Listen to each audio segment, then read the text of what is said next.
Now, 2 weeks ago, the EU advised its member states to consider barring non-essential travel from the United States. Since then, several countries, including Bulgaria and Sweden, have done just that. The EU first reopened its borders to American tourists back in June, but the US decision not to do the same in return remains a source of frustration for governments and businesses in Europe.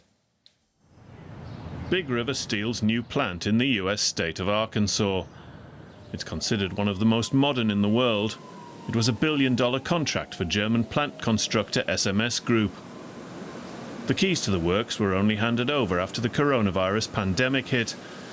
But a US travel ban on EU countries early in the pandemic made the German engineering company's work much more difficult to complete.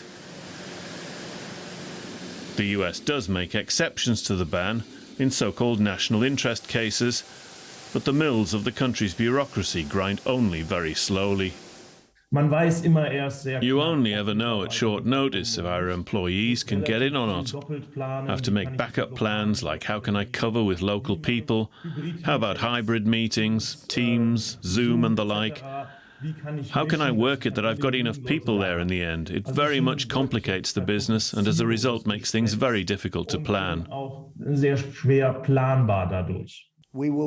Last year, then President Trump closed US borders in March. Europe had also closed its borders down for a long time as it also tried to get the pandemic under control.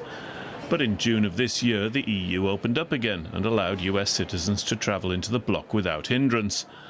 For months, business here has been hoping the US would reciprocate.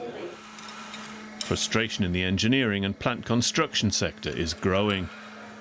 It's impossible to install machinery. Machines can't be serviced or maintained. Executives can't visit their subsidiaries.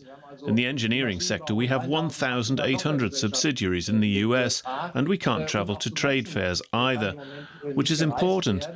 The US exhibition season begins in the fall. Video conferencing has its limits in any business. For plant construction specialist SMS Group, though, face-to-face meetings are extremely important, especially where new contracts are concerned. In the project business like ours, where negotiations can go on for days, there's always the opportunity in the evening to meet or talk more informally. Obviously, that doesn't work at all at video meeting distance. You can talk about technical issues, but like I say, all the interpersonal exchange is missing, and often along with it, the capability of closing a deal. Although some EU countries have tightened entry restrictions again, vaccinated US citizens can still generally enter the bloc.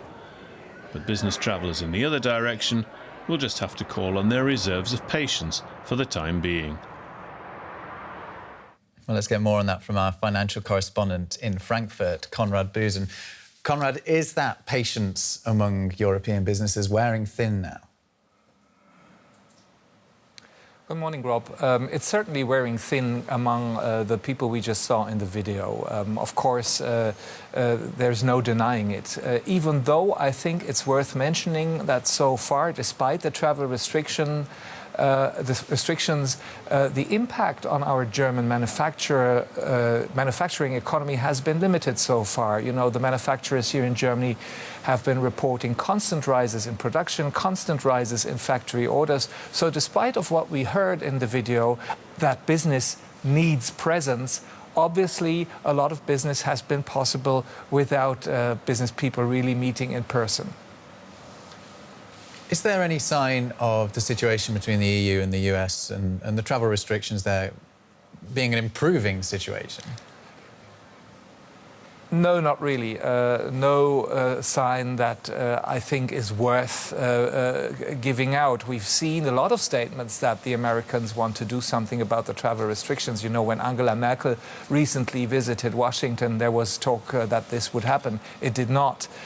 And you know, the regulations in the US are really absurd. From some countries, you are allowed to travel into the United States, even though the countries that you come from have some of the highest COVID cases and also death rates. All you need is a test. Then you're allowed to travel into the United States. Malaysia, for example, Sri Lanka is an example. You're allowed to travel to the US from Mexico by plane. The land border is still closed. Now, how does that make sense? No, the regulations are really absurd, and the political divide between the Republicans and the Democrats seems to be so strong that it's impossible to predict what the outcome will be. OK, Konrad Busen, thank you.